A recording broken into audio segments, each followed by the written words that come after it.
politics in the U.S.? I mean, I know you got a full dose of it, obviously back in 17. Do you watch it? Do you participate? Do you stick to fund management these days?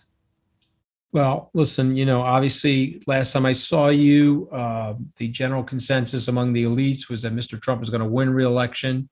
I went to Davos, Switzerland a few weeks before I arrived in your offices in London. And I would say the general consensus there was he was going to win a re-election. I said in Davos that he was going to lose. It was before the pandemic started and the economy was quite robust. And he lost. I'm not patting myself on the back. I just could understand directionally where he was going was classically anti-American, and there would be a majority of Americans that would vote him out of office. And by the way, it's very tough to vote a sitting president out of office. And so you just have to imagine how badly you got to be doing to get knocked out. And so the reason why I'm bringing all of this up is that we can't never predict the future. We don't know what's going to happen, but Donald Trump represents something in politics in the United States, and that is a very stressed out group of people in the U.S. We've turned blue collar people, and I grew up among them. My dad was a crane operator. We turned blue collar people who were once aspirational working class families into desperational working class families over 40 years. Some of that was our dollar devaluation. Some of that was global exportation of manufacturing. Some of that was just plain old competition that entered the marketplace after the war as other nations started to rebuild and rise. But it hasn't been handled well by our political elite. And so that would be an indictment of both parties. And so for me, I got accidentally involved in politics. I always saw myself as an entrepreneur. I never had a calling for politics, but I didn't really have a network when I came out of school. And so I went into politics, Brian, because it was an easy way to meet people that were influential. I was raising money at that time for Rudy Giuliani and then for George Pataki and Mitt Romney. And I started meeting people that were helping with my business. I got in there accidentally because Mr. Trump won the election and then he persuaded me to go. And as you know from our prior interview, I let my ego do a lot of the talking and I went. But that was the wrong thing for me to do. And I obviously paid the price for that. So I'm back at work. I signed with CNBC. I don't go on CNN anymore or these other networks to talk politics. I'm basically out there talking about my business and talking about things I see as forces that are shaping the global economy. But we're up against it in the country. We got 25% of the country that really believes Mr. Trump and his big lie. And you got more than 25% of the country that doesn't want to get vaccinated. And we can have that big scientific debate and all that nonsense that's out there. And unfortunately, our adversaries, like the Russians, are feeding the beast of social media with all of this weapon grades propaganda, which is having a very big negative impact on the West. They've figured out, Stalin said this about the United States in the 1930s, he said, we'll break them. They're a group of, they're multiverse, they're tribal and ethnic. They're not bound together. We will break them. And they used all of this propaganda, KGB, GRU style propaganda to see if they could break us. But, these were immigrants. Generationally, that they had left countries that they weren't doing well in, and they fell in love with America. And that would be my grandparents and great grandparents. They were very hard to break. And then many of us went through the war. My uncles, my dad, they were in the army. It's very hard to break that tie to the civic virtue. But now that civic virtue is fraying, and you've got this introduction of this social media, which is really oddly making us more tribal, making us more siloed. And the Russians and other adversaries are exploiting that to our peril.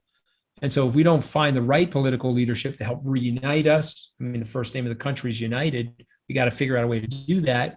I think we've got some trouble ahead. So I'm going to continue to talk about it, but I'm not talking about it as vociferously as I was a year ago, because I thought Mr. Trump was an extreme danger to the society. I had gotten wrong my endorsement and my praise of him and my working with him. And he proved otherwise. He proved incapable, incompetent, lacked presidential leadership, lacked executive management skills, and was malevolent. He was really blowing racist dog whistles all over the country. And, that's not the type of public service that we need. So I spoke very loudly about it. But I'm really just trying to stick to my knitting right now as a business person. Yeah, you said about him, quote, everyone goes into the Trump relationship wood chipper. You either come out on the other side with your dignity and your personal story intact, or you're reformed as Trump's compost and your fertilizer under his shoe. Do you care to comment on that quote? And don't you think that it Well, was that's still a net true. positive that you were there? Well, I almost got divorced. My wife and I almost lost our relationship. Thank God we were able to patch it back up together. I think part of it was humiliating. I'm not going to lie to you. I mean, if you're having a bad day, Brian, I want you to think of my day on July 31st, 2017. I'm bounced from the White House, lit up by every late night comedian, mocked on Saturday Night Live. My wife has filed for divorce on me, so I'm on the front page of the tabloids. That's a rough set of circumstances. Okay. So, but it did raise my notoriety. It raised my profile. I think I have Mr. Trump to thank for my 1 million Twitter followers.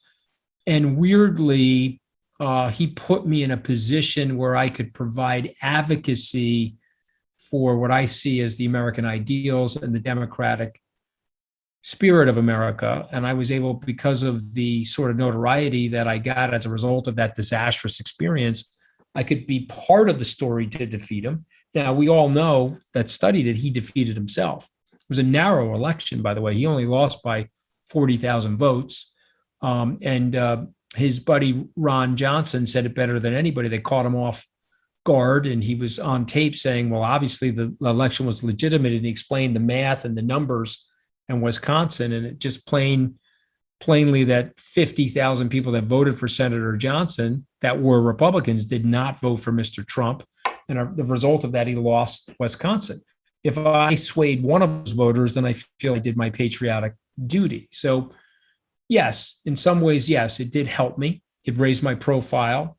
But in other ways, my oldest son who went to Stanford Business School says, Dad, you're like killing me. You're killing my networking opportunities. The Republicans hate you because you left Trump.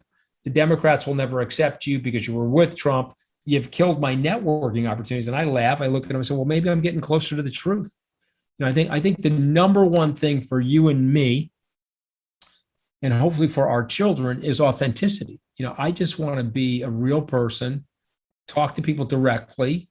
If I made a mistake, own the mistake, but also don't hold grudges and don't have a millstone of regret.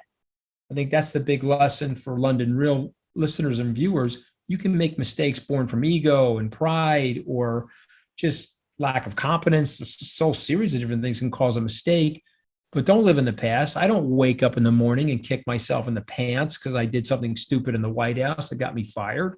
I take that millstone of regret and I put it on a table beside me and I go forward. And I think about all the exciting things that can happen in life from here. But owning the mistake, I think, does give you an advantage. When I was on Stephen Colbert's show, the late night comedian, he said, well, did you think you're going to last a long time in the White House? I was like, longer than a carton of milk in the refrigerator. I didn't think it was going to get blown out before the milk spoiled. I think people admire that. They admire the fact that you're able to be accountable, but also be self-deprecating about it.